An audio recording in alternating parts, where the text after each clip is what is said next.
Bonjour à tous, bienvenue sur My Travel Project. Nouvelle vidéo PVT Canada. C'est très certainement une des dernières que je fais sur le PVT Canada parce que forcément, vu que je repars au bout d'un moment, j'aurai plus grand chose à dire sur le sujet. J'ai déjà fait quand même pas mal de vidéos sur le PVT Canada sur ma chaîne, on s'entend. Et aujourd'hui, on va parler d'oseille. Alors ça, c'est un truc que j'ai compris au fur et à mesure, c'est que dès que tu parles de pesos, il y a tout le monde qui est là pour regarder la vidéo, là pour j'en ai. Bref, c'est clairement un sujet qui intéresse, et la dernière fois, je pensais à mon PVT, aux 2 ans qui viennent de se passer et tout ça, et je me suis demandé combien m'avait coûté mon PVT. Donc je me suis dit que ce serait peut-être intéressant de te faire une vidéo là-dessus. Alors qu'on soit clair, je vais pas du tout te dire combien j'ai dépensé en 2 ans de PVT au centime près, parce que j'en sais rien en fait. J'ai pas du tout fait une liste détaillée sur les 2 dernières années de tout ce que j'avais dépensé mois par mois et sur tous les postes de dépenses, enfin loin de là. Donc dans tous les cas, je ne pourrais pas faire cette vidéo, et puis aussi je trouve pas ça hyper pertinent parce que si tu décides de venir en PVT au Canada mais que tu fais pas du tout la même chose que moi, que tu fais beaucoup de volontariat, que tu vas habiter dans l'Ouest par exemple, ou que tu viennes juste pour 8 mois au lieu de 2 ans comme moi, la vidéo te servirait pas. Donc je trouve que ça sert un peu à rien. Par contre, si tu veux voir le budget mensuel que j'avais en habitant à Montréal, tu peux aller voir sur ma chaîne, il y a une vidéo dédiée là-dessus, avec aussi des exemples de budget de certaines de mes copines ici. Donc je te mettrai le lien dans la barre d'infos pour que tu puisses aller voir. Et puis tu as aussi quelques vidéos qui traînent sur ma chaîne où je te parle du budget pour certains de mes voyages que j'ai fait pendant mon PVT, donc je pense notamment à l'Ouest canadien, mon voyage en van aussi, et il y en a peut-être une autre en plus, mais là je l'ai pas en tête. Donc dans cette vidéo, je vais t'expliquer combien m'a coûté mon PVT, mais vraiment ce que j'ai dû dépenser pour partir en PVT, pas pour vivre sur place, parce que c'est quand même 2 choses assez différentes. Donc je vais t'expliquer tout ça aujourd'hui, je vais vraiment te parler du prix du visa qui a un peu évolué depuis que moi je l'ai fait, aussi en termes de billets d'avion, des fonds nécessaires que tu dois avoir pour arriver sur le territoire canadien. Qu'est-ce que j'ai mis d'autre? Compte bancaire, téléphone, ce genre de dépenses. Et aussi l'assurance, j'ai oublié de le dire, mais je compte l'assurance aussi dedans. Donc je vais te détailler tous ces postes de dépenses pour que tu puisses savoir combien m'a coûté mon PVT et ce à quoi tu peux t'attendre si tu voudrais faire un PVT au Canada dans les prochaines années. Comme d'habitude, s'il y a seulement un poste de dépense qui t'intéresse, tu peux retrouver tous les timestamps dans la barre d'infos.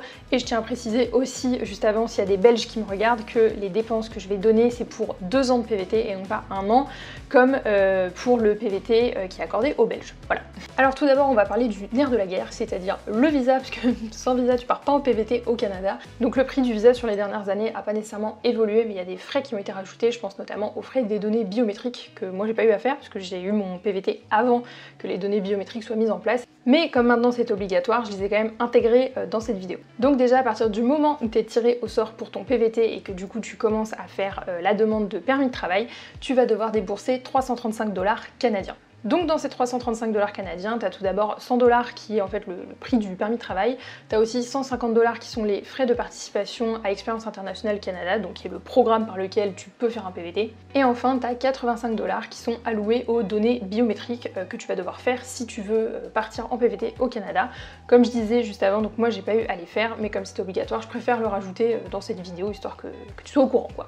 Alors dépendamment du métier que tu voudrais faire pendant ton PVT au Canada, si tu veux travailler je crois dans le domaine de la santé, de l'éducation des enfants, il faudrait que tu fasses une visite médicale. Donc moi j'ai passé cette visite médicale non pas pour travailler avec les enfants ou dans le domaine de la santé, mais juste parce que je validais mon PVT Canada après avoir passé plus de 6 mois dans un pays considéré comme étant à risque par le gouvernement canadien. Ce pays c'est le Brésil, donc j'avais quand même décidé de faire une visite médicale au Brésil en fait avant d'aller valider mon PVT au Canada, parce que je me suis dit que si je tombais sur un douanier un petit peu rigoureux, il allait potentiellement me la demander.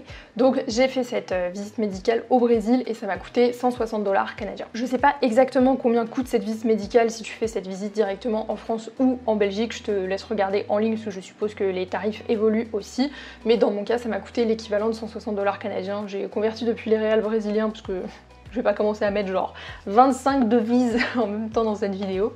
Donc pour résumer, en termes de visa et visite médicale, tu vas devoir débourser 335 $ pour le visa, qui comprend bien sûr les données biométriques et tout ça. Et pour ta visite médicale, si tu dois en faire une, je te conseille de réserver entre 150 et 250 $ canadiens. Je pense que le prix varie forcément en fonction de là où tu vas faire ta visite médicale. Maintenant, je vais te parler de l'assurance. Donc l'assurance, si tu ne le sais pas, c'est obligatoire pour venir en PVT Canada. On va te demander une preuve d'assurance en arrivant à l'immigration. Et si tu as pris une assurance qui te couvre que pendant 6 mois, il est très probable qu'on te délivre ton PVT rester seulement pour une durée de 6 mois. Donc si tu tiens absolument à rester 2 ans si t'es français et 1 an si t'es belge, je te conseille fortement de payer ton assurance directement pour 2 ans. Je crois que dans tous les cas, si tu prends une assurance pour une durée aussi longue, t'as pas le choix que de tout payer d'un coup. Ça t'évitera de te retrouver dans une petite sauce à la douane parce que t'as voulu payer une assurance que pour 6 mois et que du coup t'as délivré un PVT que pour 6 mois. Donc moi ce que j'ai fait, c'est que j'ai pris l'assurance Globe PVT de ACS pour une durée de 2 ans. Et donc pour cette assurance que j'ai payée directement pour toute la durée de mon PVT, c'est-à-dire pour 2 ans, j'ai payé 712,80 €. Alors il faut savoir que j'ai validé mon PVT en septembre 2018, mais que je me suis installée pour faire véritablement mon PVT qu'en février 2019. Donc mon assurance en fait commençait en septembre 2018 et du coup vu que mon visa expirait 2 ans plus tard, c'est-à-dire en septembre 2020, mais que je reste jusqu'en mars parce que je suis en statut de visiteur maintenant, bah du coup j'ai payé une assurance pour 6 mois supplémentaires. Ce que j'ai fait, c'est que j'ai juste contacté ACS, donc c'est-à-dire l'assurance avec laquelle j'ai souscrit en fait donc à Globe PVT, et je leur ai demandé comment je pouvais faire pour basculer sur une autre assurance pendant 6 mois, le temps de repartir du Canada après la fin de mon statut de visiteur. Donc ils m'ont aidé, ils m'ont expliqué les procédures et cette assurance supplémentaire pour 6 mois m'a coûté 216 €. J'en profite du coup pour faire un aparté, c'est souvent une question qu'on me demande si je recommande l'assurance que j'ai prise, quelle assurance je recommande. En fait je peux pas te recommander une assurance parce que j'ai eu la chance de ne pas avoir à utiliser mon assurance. Donc je peux pas dire si elle est bien ou non. Évidemment avant de prendre cette assurance j'avais comparé avec d'autres assurances, mais c'est juste sur de la théorie. Dans la pratique, je peux pas dire si elle est bien ou non, si elle rembourse ou non, tout simplement parce que j'ai jamais été dans la situation où je devais utiliser cette assurance, donc je peux pas dire à quel point elle est réactive ou non. Si tu veux une vidéo sur l'assurance en PVT, je peux essayer de t'en faire une, mais je sais pas si j'ai grand chose à dire. Forcément pour venir en PVT au Canada, va bien falloir que tu prennes l'avion, à moins que tu aies trouvé un autre moyen de venir, mais bon en général les gens prennent l'avion, hein, qu'on se le dise. Donc forcément j'ai décidé d'inclure les billets d'avion dans cette vidéo parce que ça me semble être quand même un poste de dépense assez important. Donc pour partir à Montréal en février 2019, j'avais pris un vol aller simple, donc Paris-Montréal avec Air Transat, et j'avais rajouté un bagage supplémentaire en soute, et cet aller simple m'avait coûté 353 €. Aussi pendant mon PVT, j'ai fait un aller-retour en France pour les fêtes de Noël, donc en décembre 2019. Donc j'ai décidé en fait d'inclure ce vol aller-retour dans cette vidéo parce que j'ai quand même remarqué que pour les PVTistes qui restent 2 ans, donc les PVTistes français, la plupart font quand même un aller-retour en France à un moment donné, donc je me suis dit que ça serait quand même un peu pertinent de te mettre un vol aller-retour dans ce budget PVT. Bon moi j'étais repartie au moment de Noël, donc forcément le vol aller-retour était un petit peu plus cher que d'habitude, mais donc j'avais pris un vol aller-retour Paris-Montréal avec Corsair et j'avais payé 743,59 €.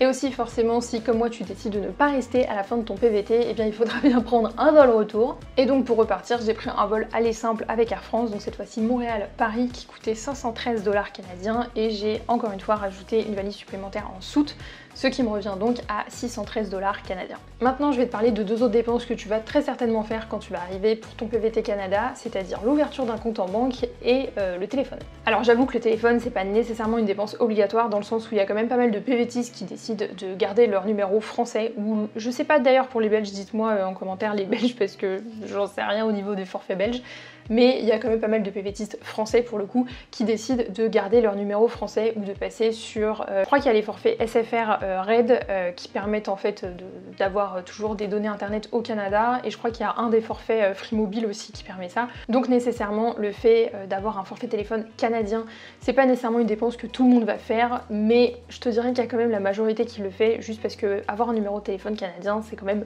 plus facile quand tu candidates pour des postes, quand tu veux trouver un boulot. Donc moi j'ai pris un abonnement chez Fido que je payais tous les mois, et j'avais donc appel, texto limité et 3 Go d'internet par mois, et ça me coûtait 46,92 $, taxes incluses, par mois. Alors si tu tombes sur cette vidéo parce que tu t'intéresses au PVT Canada et que tu es en train de te dire que le prix du forfait téléphone est super cher, oui c'est super cher, mais c'est comme ça. Il n'y a pas d'équivalent avec les forfaits free français au Canada, donc c'est un choix à faire. Hein. Et du coup si on ramène ce prix par mois sur 2 ans, eh bien j'ai dépensé en tout 1173 $ canadiens tout rond pour mon forfait téléphone. Ça tu vois, je pense que quand je vais rentrer en France, c'est un truc que je vais être trop contente de retrouver, c'est les forfaits téléphones pas chers. Ou en tout cas, moins chers qu'au Canada. Parce que ça fait un peu mal quoi, j'ai claqué 1000 balles en 2 ans pour mon forfait téléphone. Ça ne m'étonne pas, mais en même temps je trouve ça cher par rapport à la France, forcément. Après j'ai envie de te dire que ça compense un peu avec mon compte bancaire, puisque j'ai dépensé littéralement 0 $ en 2 ans pour mon compte bancaire. Quand je suis arrivée en PVT en février 2019 et que j'ai voulu ouvrir un compte en banque, j'ai commencé à comparer forcément les offres entre toutes les banques. et j'ai remarqué qu'il y avait quand même pas mal d'offres pour les nouveaux arrivants, donc que ce soit des PVTistes, que tu viennes en étudiant, que tu viennes avec un permis de travail fermé, enfin première fois que tu viens au Canada, ou en tout cas première nouvelle fois que tu viens au Canada, parce que moi c'était pas ma première fois, mais j'ai eu l'offre quand même, donc c'est cool. Donc ce qui est cool, c'est que dépendamment de tes besoins et du temps que tu vas passer au Canada, tu vas forcément trouver une solution adaptée, peu importe la banque. Moi ce que j'ai fait, c'est que j'ai opté pour l'offre nouveaux arrivants de la BNC, donc de la Banque Nationale, et grâce à cette offre, en fait, j'ai eu ma carte de crédit et ma carte de débit gratuitement pendant 2 ans. Donc j'ai littéralement dépensé 0$ pour l'ouverture de mon compte en banque et la tenue de mon compte en banque pendant 2 ans, et ça c'est quand même plutôt cool. Et enfin dans la dernière catégorie, qui est la catégorie divers, je vais te parler de la preuve de fonds. Donc la preuve de fonds, en fait, c'est une preuve, comme son nom l'indique, que tu dois présenter à l'immigration quand tu arrives pour la première fois pour activer, valider ton PVT Canada. Donc cette preuve de fonds, tu dois la présenter la première fois que tu arrives au Canada pour activer, valider ton PVT Canada à l'immigration, et en fait on te demande d'avoir une certaine somme sur ton compte en banque pour que tu puisses genre subvenir à tes besoins quand même les premières semaines quand t'as pas encore de job et tout ça. Donc cette somme elle est de 2500$ canadiens, donc moi j'avais économisé pour faire en sorte d'avoir cette somme sur mon compte en banque pour pouvoir présenter ma preuve de fonds à l'immigration. Donc voilà, faut juste garder ça en tête, il faut quand même que tu prévois d'avoir 2500$ canadiens ou l'équivalent bien sûr en euros par exemple sur ton compte en banque quand tu arrives au Canada pour ton PVT Canada la première fois. Bon, maintenant qu'on a parlé de tout ça, t'as envie de savoir combien j'ai dépensé. Donc en tout, avec toutes ces dépenses-là, mon PVT Canada m'a coûté 7886$ et 17 centimes. Alors, stop 2 minutes, ici la 16 du montage. En fait, j'ai oublié un petit truc dans la vidéo. En fait, j'ai zappé d'inclure dans mon budget les frais de prolongation de mon statut sur le territoire canadien en tant que visiteur après que mon PVT ait expiré. Donc cette procédure, ça m'a coûté 100$, ce qui fait que en tout, mon PVT m'a coûté 7986$ et 17 centimes, soit l'équivalent de 5153€ et 34 centimes.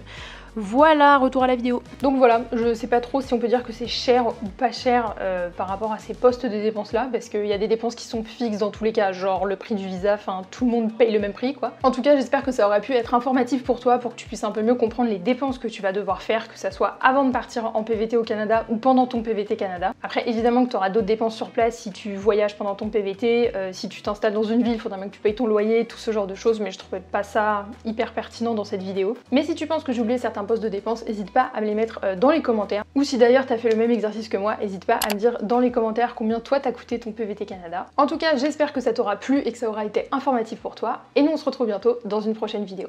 Ciao!